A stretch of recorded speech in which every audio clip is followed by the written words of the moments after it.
Anybody who has been around Chassidus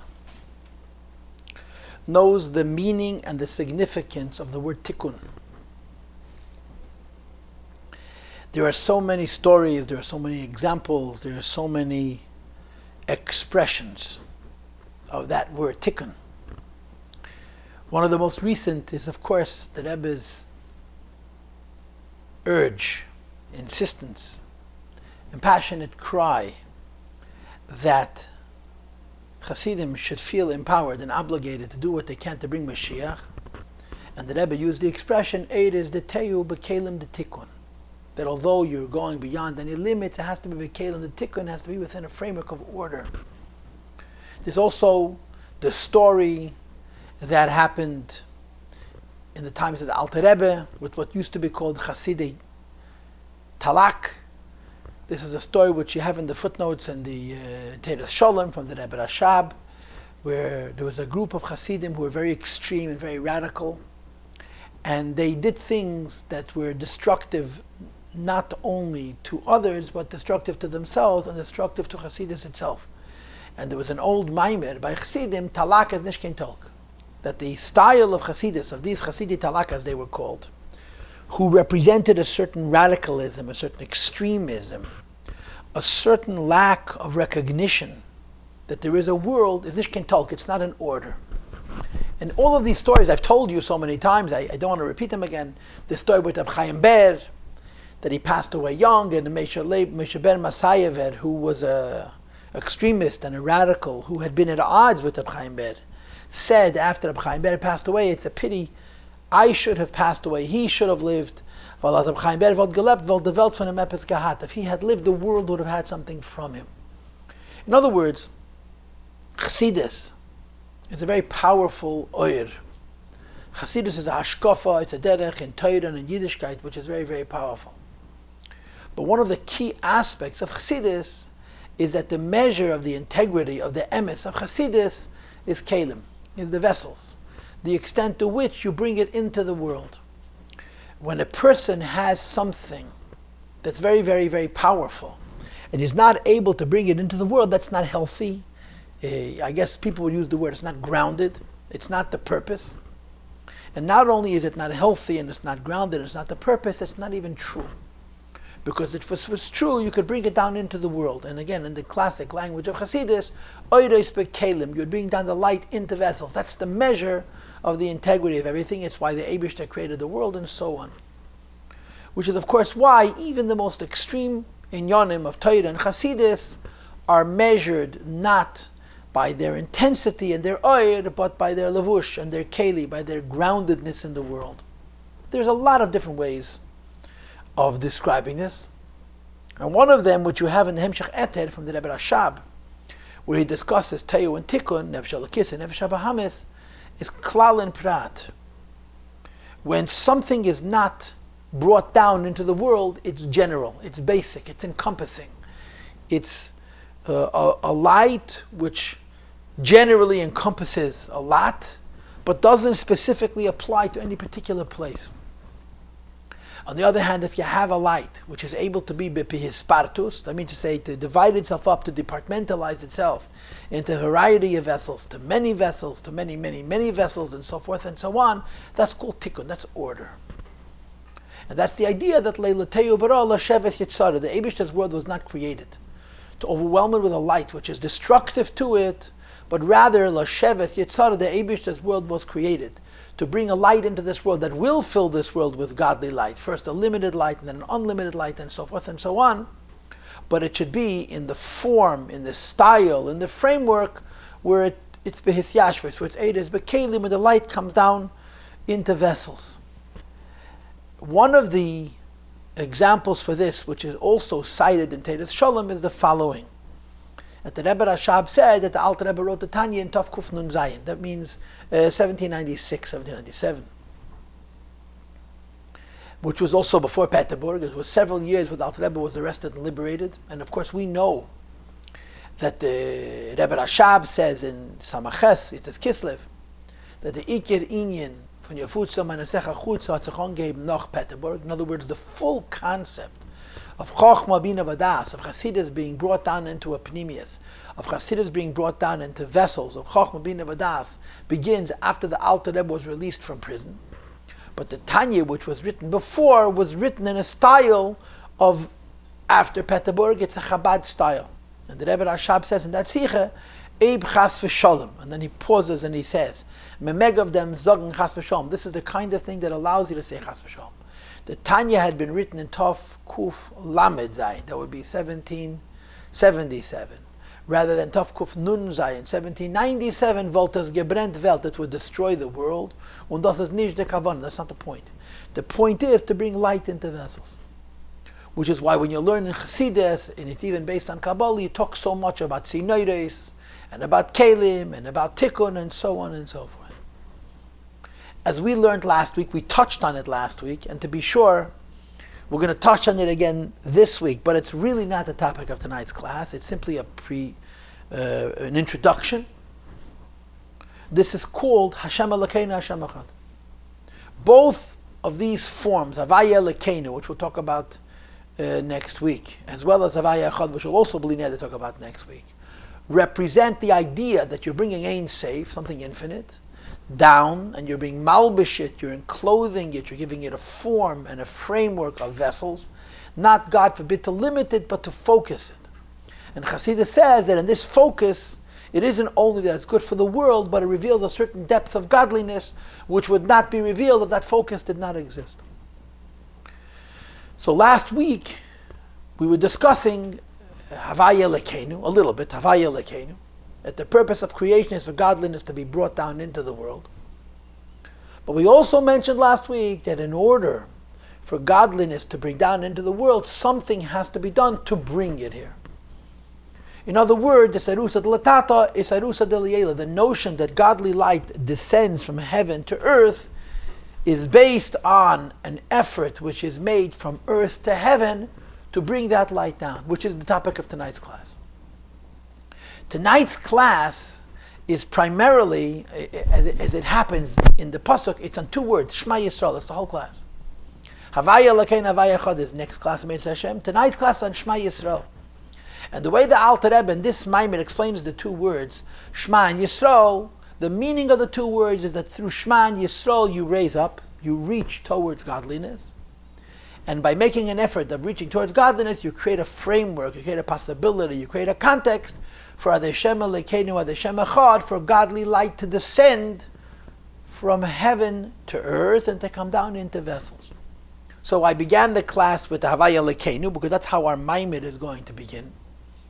But we're going to really move on primarily to the idea of Isarusa de Latata, that in order for the godly light to descend into this world, we need to earn it, so to speak, to bring it to ourselves.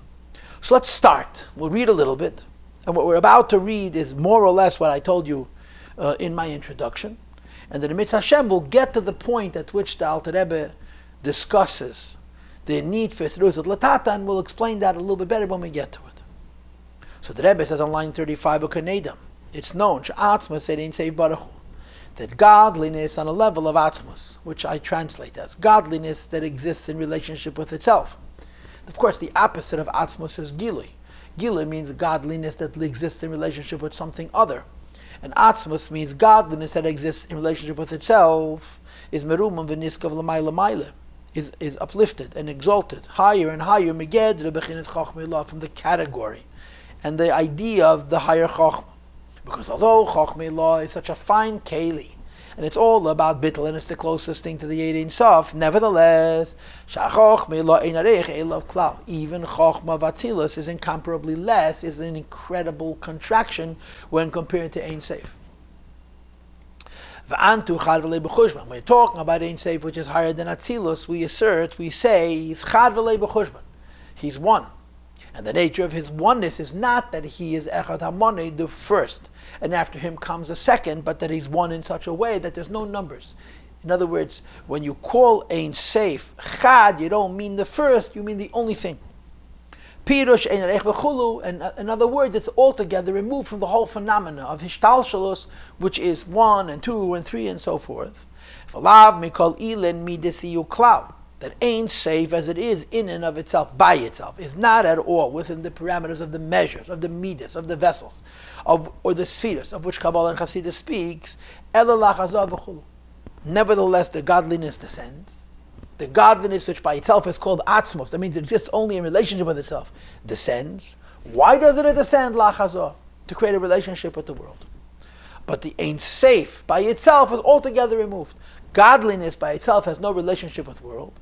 But in order to see what's happening in the world and to govern the world and so forth and so on, it descends into the spheres of Atzilus. And therefore, leyes and chakim, to effect that ain't safe, which is by itself altogether removed, should descend to be chakim, pirush. That ant, bechin as chad v'lei b'chush, with the level of a likus, which is called ant you. That is, he is one without a number, meaning to say as he is all by himself, unified, the only thing. Nim shechu mislabe should be drawn down and reveal himself.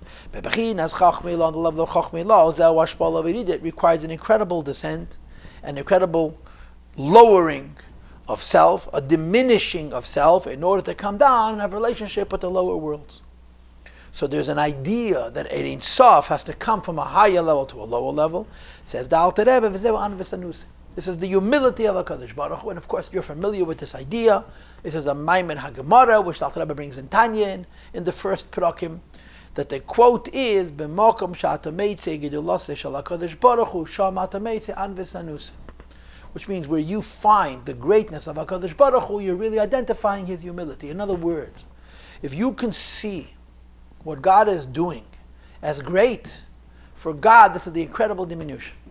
Because what Hashem is by himself and in himself is so far removed from you, you have no concept of that kind of greatness. So the very idea that a Likus makes himself available to you to an extent that you should be able to say Gadol, that you should be able to refer to him as great, that's a concept of anivas, of humility. And of course, to be comprehensive, you would say that there's two levels in this humility. There's an external level of this humility, a chitzoniistic level of this humility, and there's a pneumistic level, there's a deeper level of this humility. The outer level of this humility would be the humbling of self in the act of creation. The Eibishter is the creator of the world. In order to create the world, he's mislabesh, he encloses himself in spheres, and in oisies, and in ke'echapel benifal. In order to affect the world, in order to create the world, there's an incredible humility in that. And then of course you look at the world and you marvel. The world is incredible. And when you realize that the entire world is a couple of letters of what a Likus is, it gives you a sense of the greatness of HaKadosh Baruch Hu that's extraordinary. Because all you're seeing his greatness, but it's not his. It's his greatness in as much as the world is concerned. His true greatness remains hidden.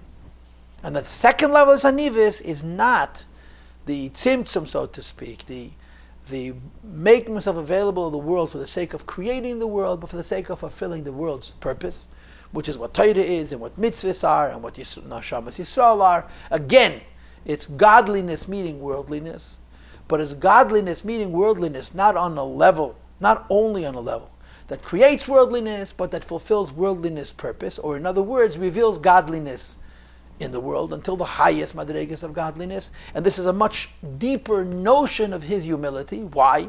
Because when you're talking about the kavanah of the world, the pnimius of the world, the amount of godliness which is brought down is infinitely more than the godliness necessary for the sake of creating. And nevertheless, even when he brings the more, it has to come through the channels, it has to come through the midas, it has to come through the kalim, it has to come through the spheres, and all of this is his humility. And therefore, accordingly, it becomes very, very necessary. There should be an arousal from below to wake up this descent and the bringing of godliness, which is by itself called atzmos and ein safe and antuchad, to have a relationship with worldliness. And as you'll see soon, this idea that for godliness to come forward and to descend into the lower worlds is called Hashem Elokeinu and Hashem Echad. And the arousal from below, the initiative that comes from the world, to so to speak call forward the Ke'ech Eliki, the divine power, to descend and to engage with the worlds, is going to be called Shema Yisrael. And he explains, when the world was created initially, so it says in Zehar Bereish Hermenusa, in the beginning of the Eibishter's Ratzon, will for creation. So he created a world, he did it unilaterally. The Eibishter created the world initially We did not exist yet, except in the Eibishter's thought. And therefore, the Eibishter made the world as chafetz, chesed, mitzad atzmei, he did it all by himself. Chatzol, l'gbirusi, when the Eibishter had a will to create the world, this was done, ki chafetz, chesed, out of an unconditional kindness, because there was nobody, like that's in the Chumash, for Adam ayin lavedes ha'adama. There was nobody on this earth to serve HaKadosh Baruch Hu. So the Eibishter created the world, because he chose to create the world. But once man was created, now man has to earn it, which of course you have in Bereshis. It's such an interesting Rashi. And Rashi describes that although in the Parsha it describes that when the Eibishter created on Tuesday, the plants and the grasses and the trees, they all sprouted forth. But Rashi says it was standing at the edge of the earth and did not fully emerge until Adam Rishon came along on Friday and said, Shir v'shavach HaKadosh Baruch Hu, and it rained, and after it rained, things grew. And that's the taich for Adam Ayin. Lavedes Adama, there was no man to daven and ask HaKadosh Baruch Hu for the rain necessary to bring life into this world. In other words, there was nobody initiating, there was no Eserusat Latata, there was no arousal from below, and as a consequence, the Eserusat Liela, what God would give to the world, in the kind of a way that the world was able to receive it, was also lacking until Adam Rishon Daven. So the Havaya Lekeinu, which is in other words bringing godliness from heaven to earth, is predicated on a Shema Yisrael, which is raising up worldliness, giving of self to godliness, to make a vessel for the light to rest. In the beginning, before we existed, it was a unilateral effect. The Eibishter by himself created Havaya Lekeinu, brought godliness down for the purpose of creation and the purpose of fulfilling the purpose in the world. But once man exists, there needs to be an Eserusat Latata or a Halos Man, which in our Maamar is going to be called Shema Yisrael. Says the Rebbe, V'Halos Man Zui B'Krishma. The moment, the point, where Yid, so to speak, reaches up to HaKadosh Baruch Hu, calls out to HaKadosh Baruch Hu, that the godliness should come forward and go down into the vessels and the tzimtzum in order to create the world, and then in order to reveal godliness in the world, is sha'ozai onu mamshichim, that through the avoid of Kriyashma we draw down and we renew the creation of the worlds from a non-existential state into an independently existential state. Like we discussed in last week's class, that Yesh Mayayin is not only a reference to the physical world, like it says in Tanya, that when it comes to the physical worlds, we know that if Hashem would not renew the worlds every single second, the worlds would vanish. So the Alter Rebbe taught us last week that this is true not only of Gashmis, it's true of Ruchnius as well. If the Eibishter would not proactively renew the spiritual worlds, whatever they are, Bria, Yetzira, Asiya, Malachim, and Neshamis, and so on, they would disappear. So there's a need to constantly renew creation. And the need to constantly renew creation is called Yesh Mayayin. And of course, Alter Rebbe explains at length in Shara Yichud Ve'emunah how Yesh Mayayin is different than the phenomenon of Yesh Mayesh. And in the case of Yesh Mayayin, the idea of his Havas B'chol Rega becomes very, very, very important.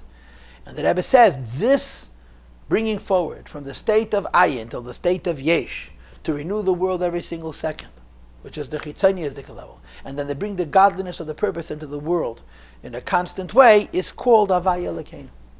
Havaya represents a higher level, and Lekeinu means bringing it down to a lower level. Pirush Lekeinu, the meaning of the word Lekeinu, Masha Anu Masigim, we're able to intellectually reach. V'yesh Yecheles B'Sechleinu, there's a possibility in our intelligence, Liyez Tfisa V'Hasaga V'Chulu, that we should be able to grasp and access and appreciate Hu Mebechinas Havaya Shu Bechinas Chochma, from what comes to us from Chochma, that Chochma by itself is Bechinas Bittul Chulu. In other words, Chochma by itself is Me'ayin, Timatzeh Chochma, even as Chochma emerges from Kesed, it's also Ayin.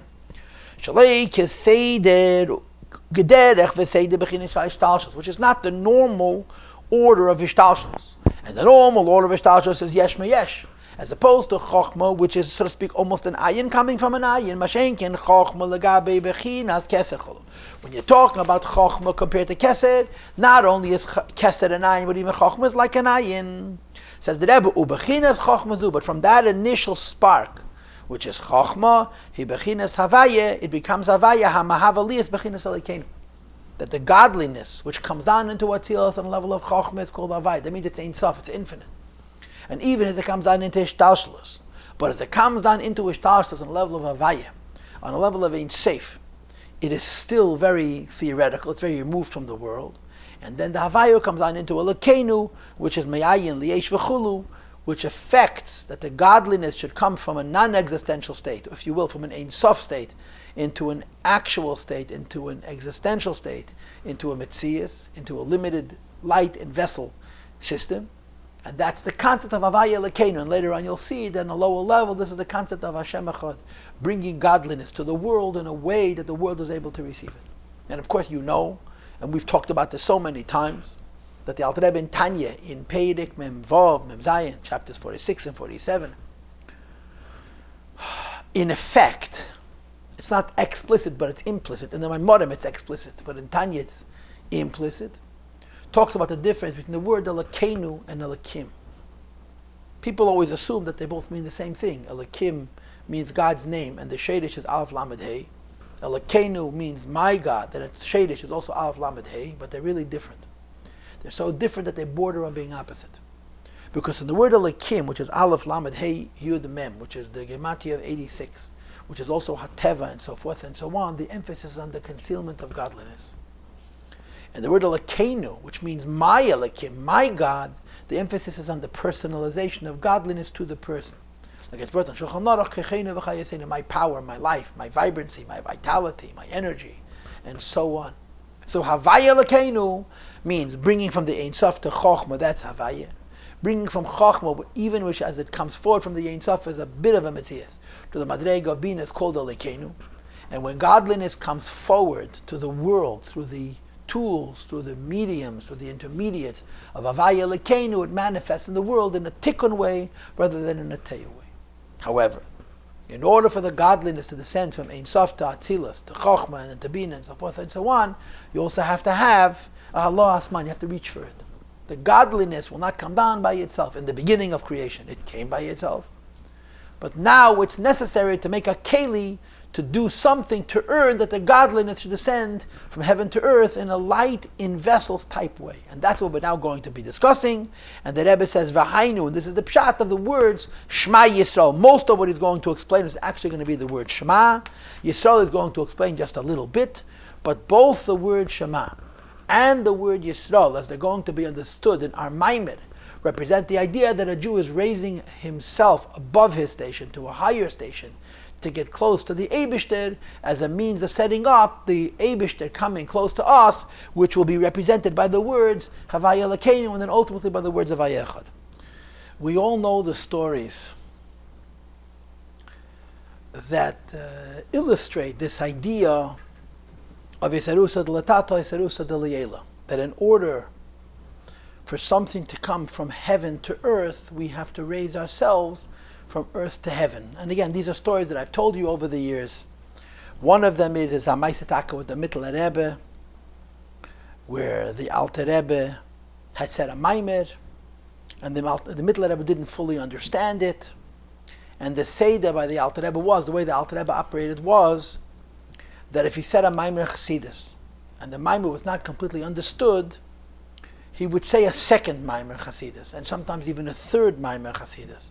These supplemental Maamarim were called Biur, the commentary on the original Maamar, and they were said during the same Shabbos, during the same weekend. Alter Rebbe never carried Chassidus over from a Shabbos to a Shabbos, which was what we call in our culture Hemsheichim, series of Maamarim would start much later.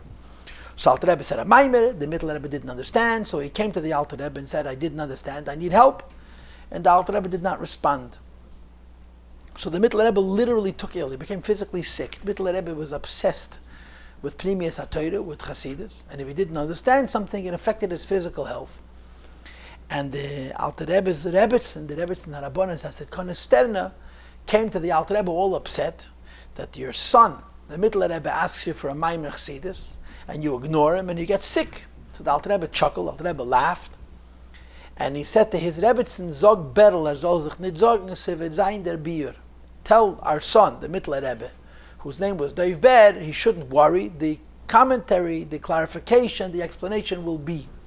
And then, of course, he had the most famous story of all, how that Tzemach Tzedek was a 9-year-old, and the Alter Rebbe said Chassidus on Friday night for family members and for Yechidei Sgula, and he excluded the Tzemach Tzedek. So that Tzemach Tzedek wanted to hear the Chassidus. They went into another room, and he climbed in through the hearth, through the oven. and he was sitting right behind the Alter Rebbe, listening to the Maamar Chassidus, to the commentary on Zohar. And in the meantime, it got chilly, so the guy came in to light the oven from another room. And of course, the Tzemach Tzedek was inside the oven when the guy was pushing the twigs and the leaves and the logs into the oven. And when he felt some resistance, instead of to examine why he was having a hard time filling the oven with wood, he simply lit it at the entrance to the oven. And the Tzemach Tzedek, of course, was suffocating. So he pushed it out of the oven. It became a big commotion. The Tzemach Tzedek fainted. And again, the Alter Rebbe's Rebbetzin, the same Harabanas Hasekana Stedin, got really upset. And she said to her husband, the Alter Rebbe, we almost had a tragedy. Why are you being so cruel that you don't allow the Mittel Rebbe, the Tzemach Tzedek, into the Maamar Chassidus and so on? And the Alter Rebbe told her that Torah is nikni geworden mitech hasnem, that the Torah is acquired through Mesiras Nefesh. And he added, Muftachani, I'm certain as evet yarech yomim, that I'll live a long time. So there's a notion that if you want to get something, you have to give something. And like I said, these are just two examples. There are many, many stories that illustrate Bechlal in Yiddishkeit, and particularly in the history of Chabad, where you see that if you want something, the only way to get it is to give something. And it's not simply a question that if you don't give, you don't deserve and you don't earn. But rather, if you don't give, you cannot receive. If you get something for nothing, it isn't only that you haven't earned it, you don't really possess it. Because in order to possess it, you have to make a vessel, not only in the technical sense, to have a place to keep it in, but in the spiritual sense, but in the more meaningful sense of being able to receive it and value it. And if you don't make that vessel, you don't have that value, then you don't really have, even if you have it. There's, of course, one final story that the Rebbe Rashab, when he was young, was visited by a couple who had a problem. I think they had no children. And the Rebbe Rashab didn't respond to their request that he should daven on their behalf, that they should have children or what have you.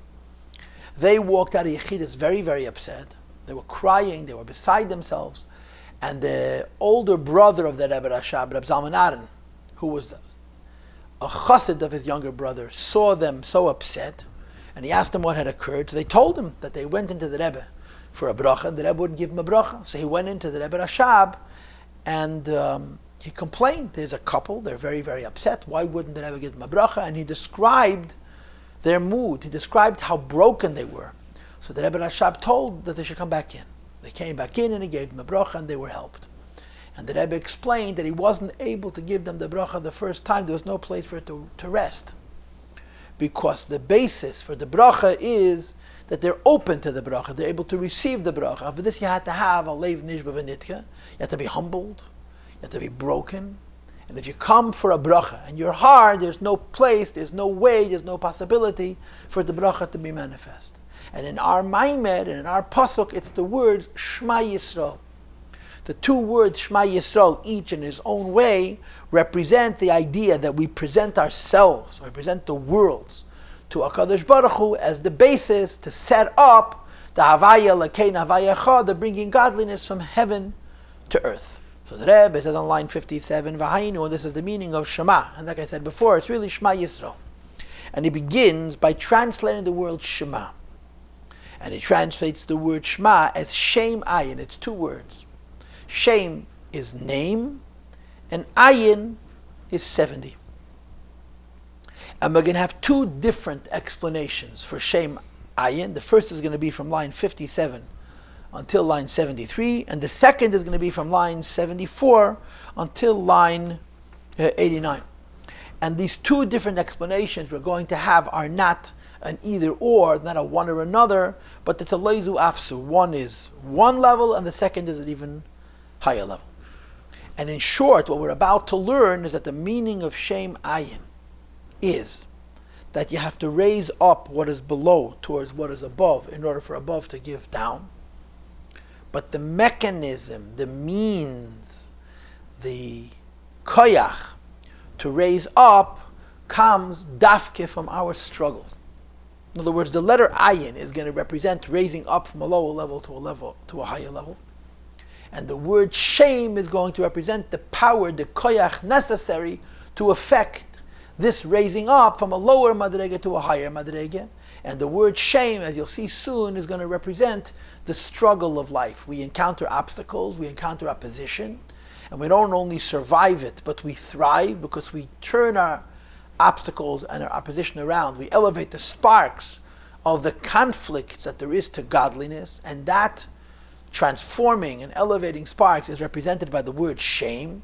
And the shame gives the koyach to raise the ayin up from a lower level to a higher level, which will eventually affect that you should later bring down in the avaya lekena avaya echad. Let's read it inside. Shem ayin is ayin abasi. First of all, in Shema, as you know, the ayin of Shema is a large ayin. And as you know, this is a concept in Kabbalah. There's Eisias Eden, there's Eisias Beinanim, and there's Eisias Ravrevin. There's small letters, there's middle letters, and there's very, very large letters. And Derech Hagav, there's a Maise that Rabbi Leibel Posner tells, about being by the previous Rebbe. And the previous Rebbe was talking to him how you have to go and be Makar of Yidden. And he told him there's Eisias Ravrevin, there's Eisias Beinanim, and there's Eisias Eden. There's big letters, medium letters, and small letters. And he said you have to be objective. You have to see the truth. You have to see a good in a person. You have to see the bad in a person. It's only that the good in the person you have to see with Eisias Ravrevin. You have to see them with large letters. And the not good in the person you have to see with Eisias Eden. See him with small letters. See it, but with smaller letters. Now, in the language of Kabbalah, Eisias Ravrevin, Eisias Eden, and Eisias Beinanim are Malchus and Zah and Bina.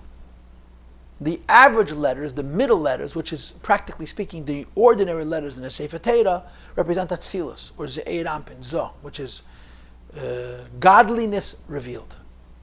The very large letters, of course, of which there are not many, there are very few, represents Bina or Keser, what's higher than the godliness is revealed. And the very small letters, like for example the Aleph of Vayikra, represents the letters which have a connection to the lower world. And of course the average letters of the Sefer Torah, the vast majority, by and large, the letters of the Sefer Torah are Eisias Beinanim, but the ayin of Shema is Ravrevi, is Rapsi, is a large letter, because it represents the idea that the Torah is raised up to a level which is higher than Zah, higher than limitation, to the level of, which basically means the level of Ein Sof. Says the Rebbe, so what is ayin rabase? Who makar amidus? It's the source of the emotions, both the human emotions and of course the supernal midas, the supernal midas they represented. The ainu, kisha midas heim b'seichel, when the emotions in the heart, both in terms of sfiras avatzilus, as well as in terms of the human experience, heim b'seichel are uplifted and included in the intuition and the intelligence of the person and of sfiras avatzilus, oz heim b'chinas gadlus, they're enlarged, which is what the ayin rabase is. In other words, we know that there are 7 emotions. And we also know that the 7 emotions are each one multiplied times 10, which is 7 times 10 is 70. But you have the idea of the 7 emotions, how each one is multiplied times 10 as they are in the level of the emotions. And you have how the 7 emotions are raised up and included in the intellect, which is where they're in an elevated state, they're in an excited state, they're in a loftier state, and the large ayin represents that. And he explains, when the 7 midas, each one multiplied by 10, which is 70, or ayin, comes down to the realm of midas, which literally means measurements, limitations, emotions, or spheres, when they come down into the heart. To be they should be in a reactionary state, in a responsive state, in which case they would be completely love or completely fear under these conditions. They're diminished, they're less, they're diminutive. And the word katnas, besides for everything else, can also translate as being immature. You cannot compare them, they have no relative worth, as those emotions exist on the level of intellect. Because the way emotions exist as part of the mind, the way the midas, the way the spheres exist as they're included in the moichin, the love and fear on a much higher level, on a much bigger level. And the opposite of katnos. And the opposite of katnos is gadlus. Which is why midas altogether, the human emotions, and the supernal spheres and midas that correspond to the emotions, it's called Zo. And of course, Zo is an abbreviation for Ze'er Anpin, a diminutive phase, the way the Paltiel of Adam is in a diminutive state.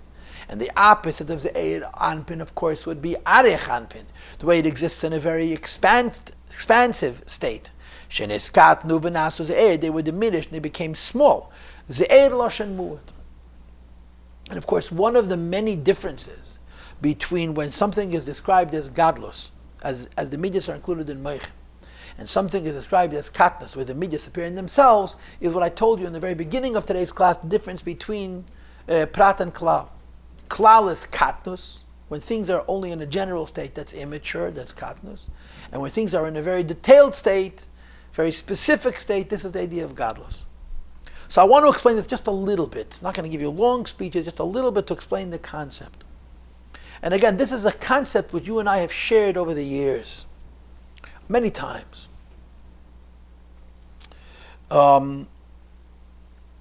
What's the difference between a fist and fingers?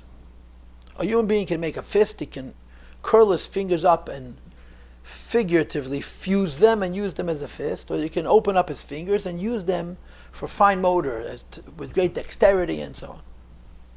And I'm imagining that many of you know that lahadl, by many animals, the fingers have been fused into a single toe or to two toes. They've been hardened, they lost their flexibility and certainly their dexterity. They use their hands and their fingers like a fist involuntarily. It's not a choice. They don't have the ability to do the fine things a human being can do with his fingers because the Eibishter took that ability away from them, so to speak. So what's the difference between fingers and a fist? And of course the answer is, the fist is a great power. It can be used with great force. But the power of the fist is very, very simple. It's raw. It can be one force that can be used for a specific function, which could be constructive, it could be destructive, but it's very, very simple. The fingers, on the other hand, are five. They're distinct, they're separate, and you can do many things with them. And in addition to being able to do many things with them, you can do very fine things with them, very, very edel things. So what you lack in force, what you lack in power, what you lack in simple and sheer power, you more than make up for in subtlety and nuance and diversity and sophistication. And that's really the difference between the realm of the mind and the realm of the heart. The heart operates like a fist. What that means is, if you feel a particular emotion, you can't feel another.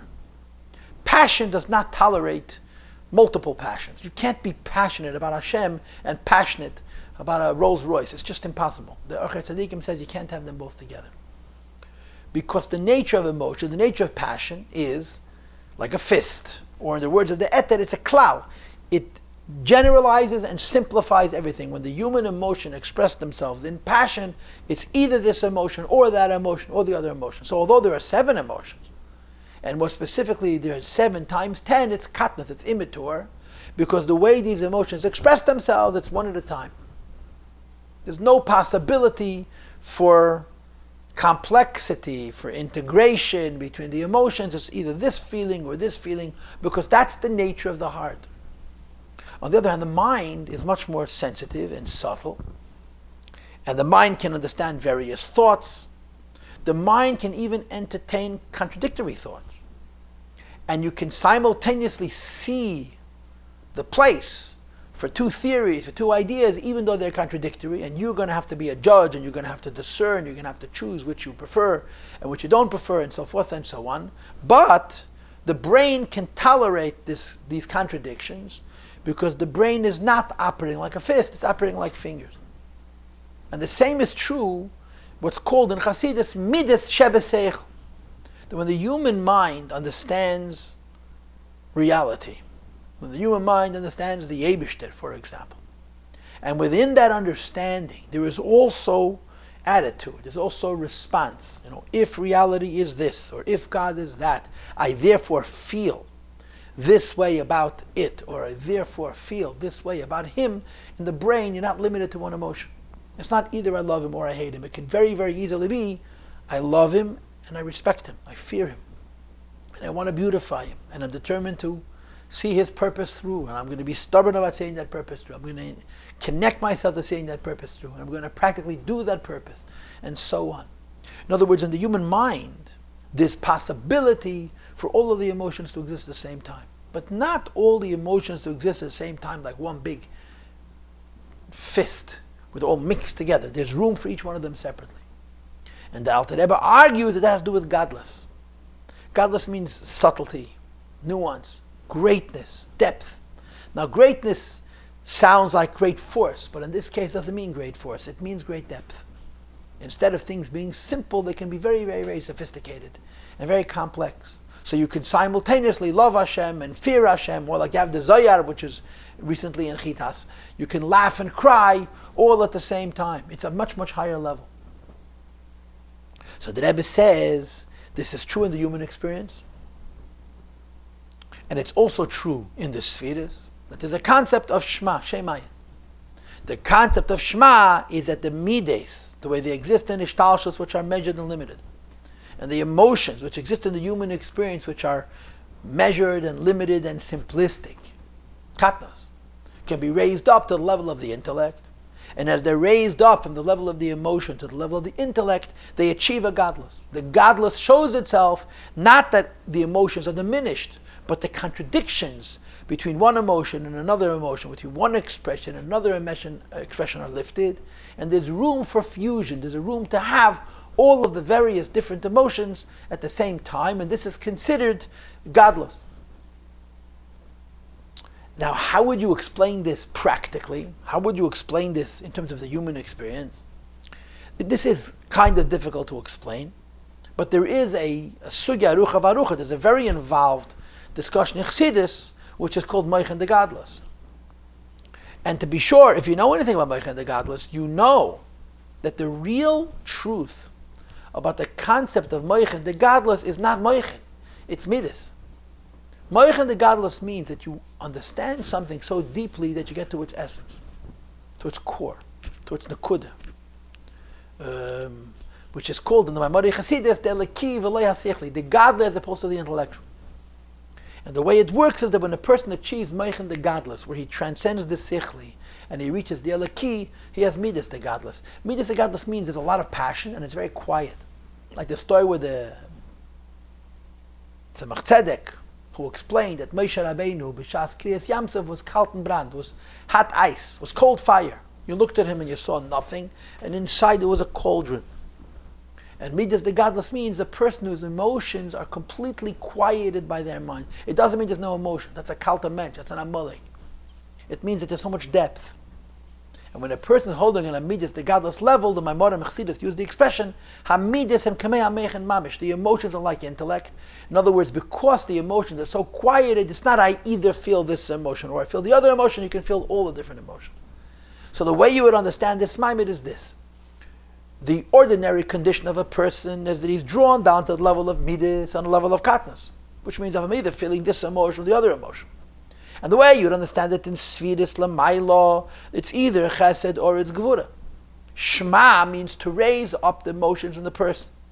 To raise up the Svidis Shalmaila, to be in the Madrega of Bina. In other words, to quiet them. That's what it is. To raise up emotions. So the intellect is to quiet them and deepen them. And when you quiet them and deepen them, the fist analogy, in other words, the idea that you can only have one feeling at a time, and there's no room for two or three or four or so forth, is no longer true, and there's room for many of them. So it's Aliyah, the ayin, and Abbasi is raising up the emotions. A regular ayin would be the midas, the way they are in their place, what the Rebbe called before is the eir ampin, and the ayin, and Abbasi is raised them up to the madrega of bina. How do you do it? This line 67 now, shame. The word shame, the way it's going to explain momentarily, and again you'll see in a moment that there are actually two different uses, two different insights in how the word shame uplifts. The word shame uplifts the ayin from being an average ayin to being a gigantic ayin. How do you have in the word shame the energy to uplift? In the first way is the following. Shame, if you know math, is 340, right? Shame, shin is 300, mem is 4, 340. 340, the Rebbe is going to say, is 288 plus 52. 288 plus 52 is 340. It's not very complicated math.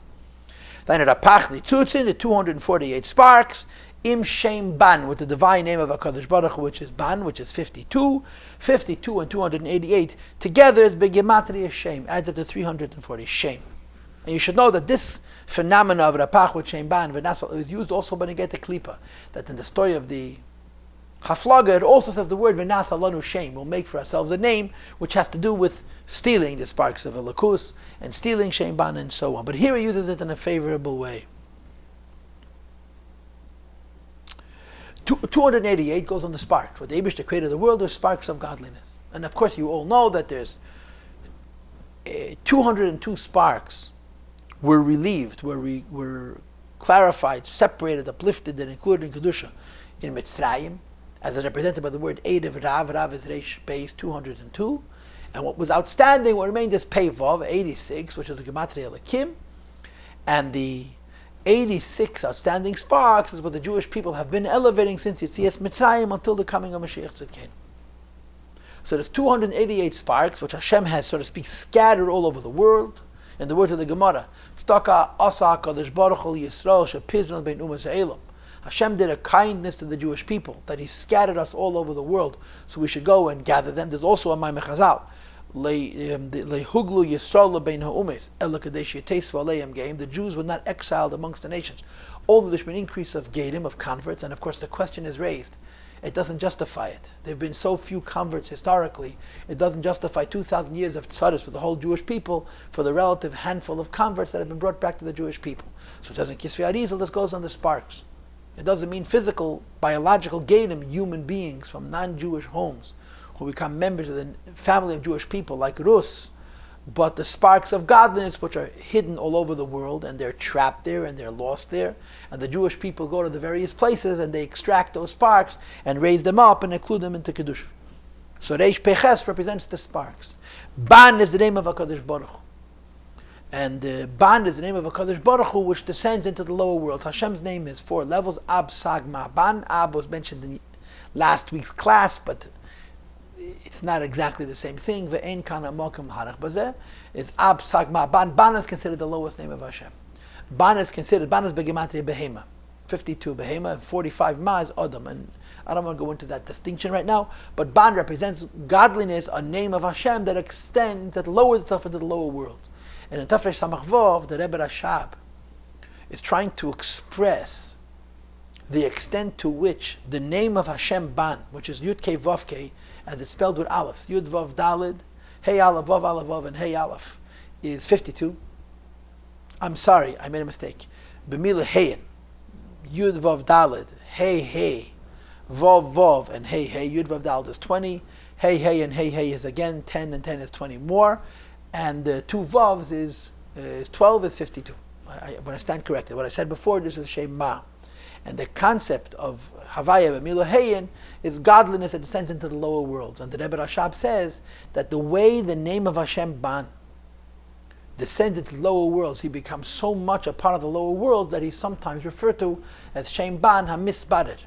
Not Shem Ban HaMivvader, but Shem Ban HaMisbader, meaning to say the godliness of Havaya becomes so one with the world, it's as though it's being elevated as opposed to elevating the world. So of all the names of the Eibishter, which represent Havaya, the name which represent getting involved in the struggle is Shem Ban. So the Eibishter's name Ban represents getting involved in the struggle, and the reward for the struggle is the Rapach has 288 sparks. The combination of the godly koyach to engage in the struggle and to fight with the lower worlds and to try and extract the sparks and cleanse them and lift them up and include them in a crown of the Eibishter, so to speak, adds up to Shem. Ki Shem Ban, because the divine name Ban, Hu HaMaile, it is the name of HaKadosh Baruch Hu Havaya Ban, which descends low enough to be the one that uplifts Bechinas Rapach Nitzutzim, the 288 sparks. Shenaflu Shviras HaKelim, which have fallen, Shviras HaKelim, Lahach is to give life to Kol Inyanim Magashmim, all physical things. That we know, Shekol Chayusam, life of material things, comes from the Eibishter. But you also know that material things are Klipa, at least Klipas Nega. So although they're getting chayes from the Eibishter, they're getting chayes from the Eibishter in a way that's called Hester Ponim. or Acherayim, or Ribe Tzimtzumim, which ultimately is Rapach Nitzutzin, sparks of godliness that have fallen through Shviras HaKelim and been separated from their source to such an extent that they don't know the source from whence they came, and therefore they're godly sparks which sustain a reality that's not aware that their entire reality is godliness. And these 288 sparks, and of course you understand quite well that when you say 288 sparks, that's just a generalization. Specifically, each one of these sparks is so much. Millions and millions of Jews have spent so many thousands of years trying to elevate 288 sparks. Which is the life of all of the physical things. Becomes uplifted to the divine name of Havaya on the level of Ban, which is Malchus, Hamavara V'chulu, the level of Malchus, which goes into the lower worlds to create clarity in the lower worlds. And like I told you before, that in Samach Vav, it's actually called Shem Ban HaMisbarin. In other words, it becomes so one with the spark that it wishes to elevate. It's as though it was the name of the Eibishter itself needs to be elevated. And when Elokus gets lost in the lower worlds, which is called Shviras HaKelim and the Drapach Nitzutzim, and the godliness which has been lost in the lower worlds is extracted, is pulled out, and brought closer to HaKadosh Baruch Hu. So it's the old expression is Kol HaGavaya Gavaya B'Yeser, Yered Lamata Mata B'Yeser. Because these sparks fell so low, that itself is a proof that the source is so high. So when those sparks are extracted, the koyach of shame of the now retrieved and brought forward sparks raises up the midas lebechinas ayin abasi. The midas should be in a level of greatness. In other words, mekedas hamidas, the midas as they exist in their stores, shemehem amshachas harapach nitzutzim anal, which is really the source from which the rapach nitzutzim came, because the source of the rapach nitzutzim comes from keser, and bekol being the same thing as keser. Let's make believe we didn't see those words. Okay, so how do you tie shame ayin? Ayin represents the idea of raising up from a lower level to a higher level, from a level of ordinariness to a level of godless, as a vehicle, as an intermediate, as a means for Isarusad Le'ela, that godliness should come from Ein Seif into Havaya Lakein Havaya Achad, the koyach that propels the ayin from a lower level to a higher level, the koyach of shame. It's the sparks of godliness that exist in the lower worlds. In other words, the worlds as they exist by themselves, let's say for example Atzilus, where there are no sparks of klipa, right? Lo yagur chara, Atzilus is elam ha'achtas, there's no klipa in Atzilus. Since there's no klipa in Atzilus, there's nothing to elevate. If there's nothing to elevate, everything is orderly, which is wonderful. But the idea of propelling, of raising up Zot to a higher level does not exist, because you don't have the koyach from sparks of godliness which have fallen so low to raise up the ayin to the level of ayin abasi. But in the lower worlds, where you have klipa, particularly in our world, so because it's lower, it has a higher source, and the godliness which is hidden, which is latent, which is dormant at the lowest level with a higher source, raises up ayin to the level of ayin abasi, that later on it should come down avaya lakein avaya chad. This is the first type of shame. So if we go with this translation, the meaning of the word shame means the power of the godliness which one extracts from klipa raises up ayin to ayin abasi. So if you wanted to say it in different words, how does a person achieve godless through struggle? How does a person achieve going from being an ordinary person to being on a much, much higher level? It's through his involvement in adversity and opposition and struggle and overcoming it and transcending it and transforming it. And this raises up the ayin to the ayin abasi. V'zeu shem ayin. That was line 73. Now, beginning on line 74, you have Eid Yesh Tam Al Shenikre Shem Ayin Lashon Shem Mamish. There's another insight into the word shame.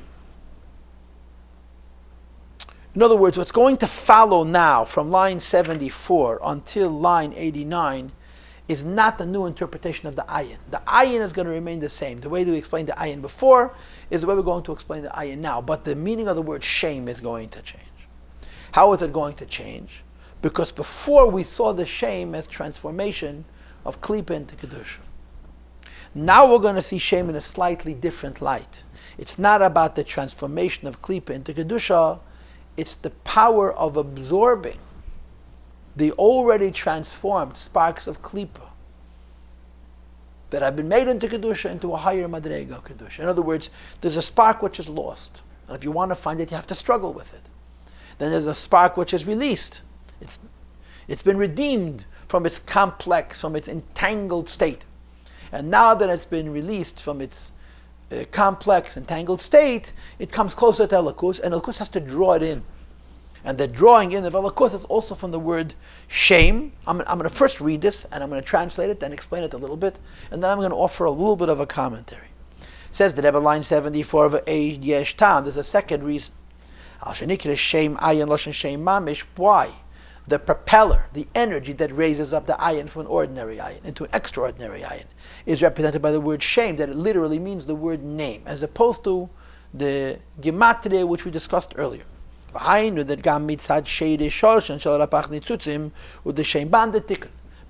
there is the concept of shame, which means the name of HaKadosh Baruch Hu, which is the source of the sparks of Klippa before they fell. And the name Ban, which is the name of HaKadosh Baruch Hu, which is supposed to elevate those sparks, there is how the sparks of Klippa and the name of HaKadosh Baruch Hu, which descends to elevate those sparks, exist on a much higher level, which is called the name of HaKadosh Baruch Hu. The source of the sparks which are fallen, which need to be elevated.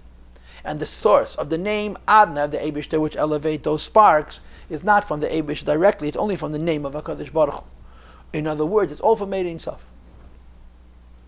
It says in the Pasuk, Havaya is the Eibishter's name and not the Eibishter himself. It is known that the level of Keser, which is the source of the sparks of Tayud that fell, and the Keich Elaki to raise them up, Bein Maitzel and Etzolim, from the source of godliness that's revealed to the manifestation of godliness is Nikra Malchus Dein Seif, is all Bechinas Shem Bilvad, that's only a name of HaKadosh Baruch Hu, Shehu Lihiyezis Havas Bechinas Atzilus. From the name of HaKadosh Baruch Hu, you have the phenomena of Atzilus. And the meaning of Atzilus is to reveal godliness. And in revealing godliness itself, you have two levels, Tayu and Tikkun. And once Atzilus occurs, you can have Shvira, you can have the godliness, what we called years ago in one of our classes. Tayu and Tikkun are both Atzilus experiments, but the first one failed, that's called the Shvira. And the second one is sustained, which is called Tikkun. So you have three things. You have Atzilus, and how Atzilus can bring to Shvira, which would be Tayu. And you have Atzilus, and Atzilus can bring to correction of that Shvira, which is called Tikkun. And all of these three things come from the name of the Eibishter himself. Mashen can be in Seif Atma as opposed to the Eibishter himself, or levels which are even higher than Shem. Leishayach Cloud. There's no concept or no even source for the dynamism, for the struggle of Tayu and Tikkun, Shvira and Tikkun and so forth. When you're talking about Atzmos, there's no changes at all. And when you're talking about Atmos of Elikus, okay, the Shvira prior to the collapse of the Elam HaTayu, for Achrei Shvira, and once the Shviras of Tayu have collapsed, Ubishas HaTikkun VaBirur, and during the time that those sparks which have been lost are being regained, and once the correction and the incorporation into Kedusha is complete, compared to Atmos of Ein Seif, Hakel Shavel Lefanav Yisbarach, to the Eibishter himself, it's all the same. The whole phenomenon of the vessels shattering because of the Ein Sof which manifests into Kalim. It only touches godliness at a level that's called emanation, revelation. And not the way it exists in the source itself, God forbid. Because I'm on line 83 if you lost me. Godliness as it exists in the source itself, there's no change whatsoever. Like for example a curtain or a screen that blocks or darkens the light and the ray of the sun. This blockage does not affect the sun itself, it only affects the radiation, the light. Similarly, all the dynamism, all the change, all the diversity, all the up and down, all the good and bad and the high and low exists only in the godliness as it emerges from the source. But that it exists in the source, and none of this exists, and none of this even exists potentially. The easiest way for me to explain this is to enumerate the levels. Number one, there's what the Maamar calls Atzmos, the Eibishter himself. And the Eibishter himself is really also ultimately a level of godliness. And what he says about the Eibishter himself, what he says about godliness himself, is totally unchanging. It's a constant. And the level of godliness, which is totally unchanging, and it's a constant, you cannot speak of revelation, you cannot speak of concealment, you cannot speak of it being good, you cannot speak of it being bad, you cannot speak of it as being revealing, you cannot speak of it as concealing, because it's a constant. It's always the same. And whatever is always the same is always good, and in some way it's always revealed, but the Rebbe doesn't go into the specifics of that. That's level number one. Level number two is where godliness is sufficiently revealed, where you have the possibility for the dynamism, for the diversity. There's a level of godliness which emerges from Atzmos, which we'll call light. It's also one.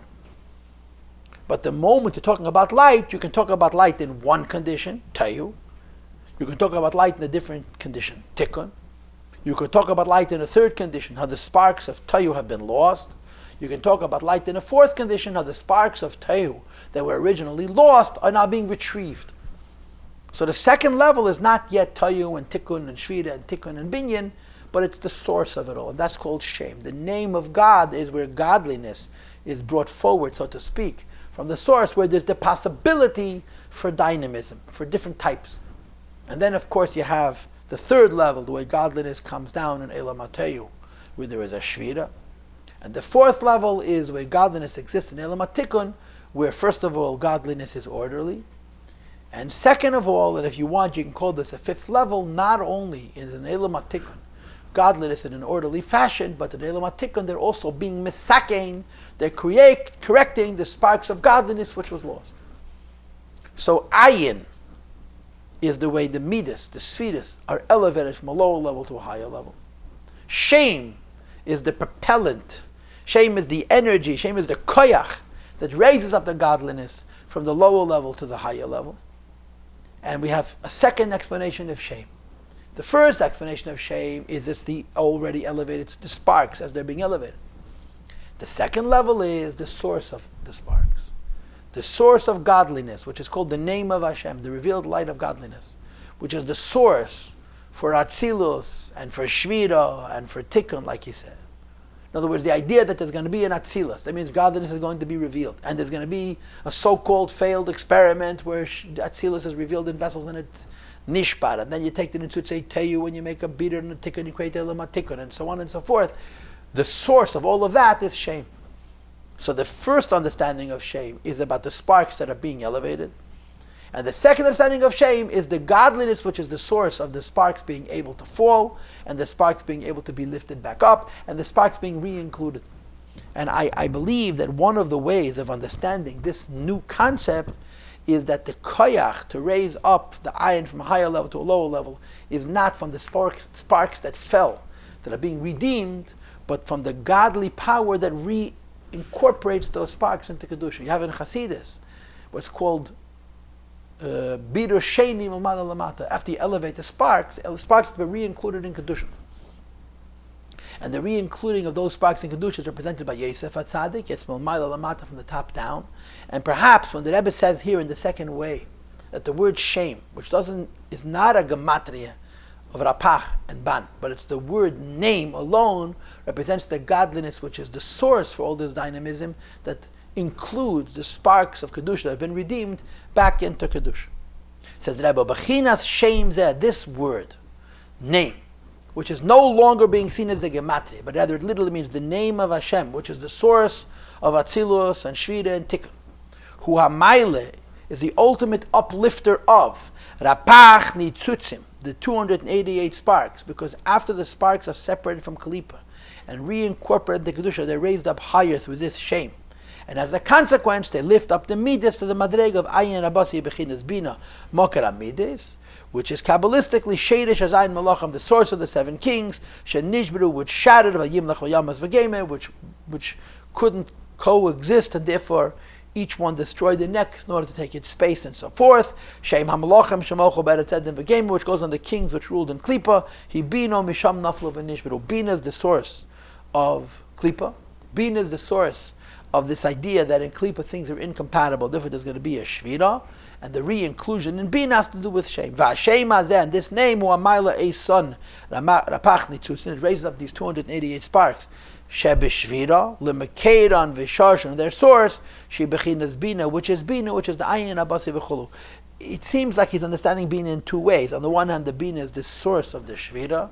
On the other hand, the Bina is above the Shvira, and you're raising up the sparks which fell from the Shvira to their source, which is higher than the Shvira, which is the Madrega of Bina. The Koyach do this comes from the idea of shame. In other words, if you have godliness which has been lost, so it's one thing to retrieve it, it's one thing to go find it and to get it back. And it's another to correct it like as if it was never lost in the first place. So the first concept of shame, which we discussed on the previous page, is to get it back, and the koyach in retrieving it raises up the ayin. And the second concept of shame is, now that you've gotten it back, to reincorporate it into kedusha is through the godliness of shame, which is even higher madreg. So, in short, the word shema is two things: ayin, raising up zah from a level of ishtalshalus, katnus, to a level of higher than ishtalshalus, godless, with the koyach of shame. And there's two understandings of how Shem has that koyach. And then the last two lines of today's shir is Yisrael. There's an even additional aliyah. Not only do you raise up the midas, the madrega of bina, which is shema, but there's Yisrael, which the Rebbe basically holds as the madrega of chokhmah, ki el, the two last letters of the word Yisrael, aleph lamed, which of course is the name of HaKadosh Baruch Hu.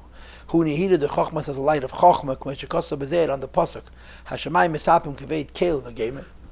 And Yisrael includes the idea of raising up the midas, not just to bina, but also to chokhmah. And then when you add the first half of the word Yisrael, Yisrael is Eisith, Shir, Keil, V'chulu. Yisrael is the letters which means to sing.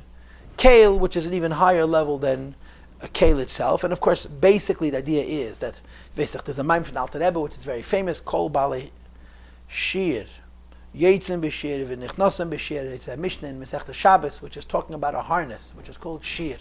And the Alter Rebbe made a whole maimed based on the concept of Negina, that music both raises up and music brings down. There's different types of music. There's a niggin of gaguim and dveikas which raises up, and there's a niggin of simcha which reveals. And the Alter Rebbe explained in this maimer kol balashir yesim b'shir v'nichnasim b'shir that music is an avoida vehicle to raise a person closer to the Eibishter and to bring a person godliness back down into the world. But the nekuta is shir is part of the chushim. Music is one of the chushim, one of the senses. It's not part of the koiches, not part of the faculties of mind and heart. It has to do with the senses. And according to Chassidus, the senses are more superficial than the koiches, than the faculties, but they go straight to the neshama. In other words, music is not as sophisticated as ideas, but it touches you in a much deeper place than ideas ever could. So if the letters Keil represent Chokhmah, the idea of Shir Keil, the music of Keil is even higher than Chokhmah. So in the two words, Shema Yisrael, you have several events of Aliyah. Isarusa de Latata, where the world is raising itself up, where the person is raising himself up, from a level of katnas to a level of gadlus, and even higher than that, as a vehicle, as a means of setting up the bringing of godliness back down into this world, which is called Havaya Lakein Havaya Chad, which we'll talk about in Mitzvah Hashem next week.